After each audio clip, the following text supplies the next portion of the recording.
Oase di tengah Jawa, saat kurma berbuah di tanah Sukabumi. Di sebuah lembah tersembunyi di desa Mekarsakti, Kecamatan Cisaat, Kabupaten Sukabumi, Jawa Barat, tumbuh sebuah keajaiban yang seolah menentang logika, pohon kurma. Bukan di gurun pasir Timur Tengah. Bukan di bawah terik matahari Arab Saudi.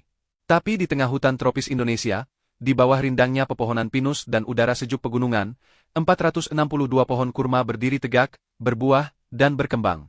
Kurma kini tumbuh di Sukabumi. Ini bukan proyek impian semalam. Ini adalah hasil dari 12 tahun perjuangan, eksperimen, dan kegigihan oleh seorang pria bernama Haji Asep Sukandar, seorang pensiunan TNI yang justru memilih pensiun untuk memulai petualangan terbesarnya, membawa oase ke tanah Jawa. Awalnya banyak yang bilang, kurma di sini? Gila kali, ini kan daerah hujan, bukan gurun. Cerita Asep sambil tertawa. Tapi saya yakin, kalau tanahnya tepat, iklimnya bisa dimanipulasi, pasti bisa. Dengan modal nekat dan pengetahuan yang ia kumpulkan dari buku, internet, bahkan kunjungan ke negara-negara produsen kurma, Asep mulai menanam pohon kurma pertamanya pada tahun 2013. Ia mengimpor bibit dari Mesir, Arab Saudi, dan Tunisia. Ia ubah sistem drainase tanah, atur intensitas sinar matahari, dan bahkan membuat teras-teras buatan, agar akar tidak tergenang air. Setiap hari, ia menyiram, memantau, dan merawat pohon-pohon itu seperti anak sendiri. Dan setelah bertahun-tahun menunggu, karena pohon kurma butuh 5-7 tahun untuk berbuah dan akhirnya, buah pertama jatuh ke tangannya.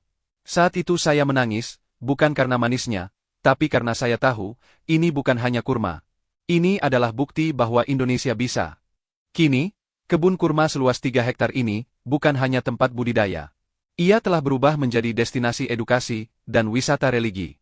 Ratusan pengunjung dari anak-anak sekolah, keluarga, hingga rombongan pondok pesantren berkunjung setiap bulan, untuk melihat langsung pohon yang disebutkan dalam Al-Quran tumbuh di tanah Nusantara. Pohon kurma di sini, bukan hanya satu jenis. Asep berhasil menanam berbagai varietas, seperti medjool yang besar dan manis, deglet nur yang kering dan garing, hingga ajwa yang dikenal sebagai kurma nabi. Yang paling mengagumkan, buahnya benar-benar bisa dipanen dan dikonsumsi. Meski ukurannya sedikit lebih kecil dibanding kurma impor, rasanya manis, legit, dan segar. Ini bukan kurma palsu, bukan boneka.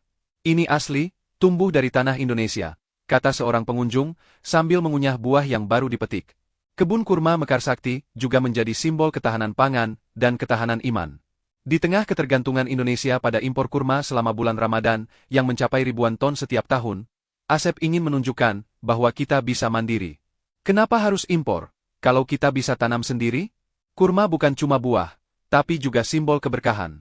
Dan keberkahan itu bisa tumbuh di mana saja, asal ada niat dan kerja keras.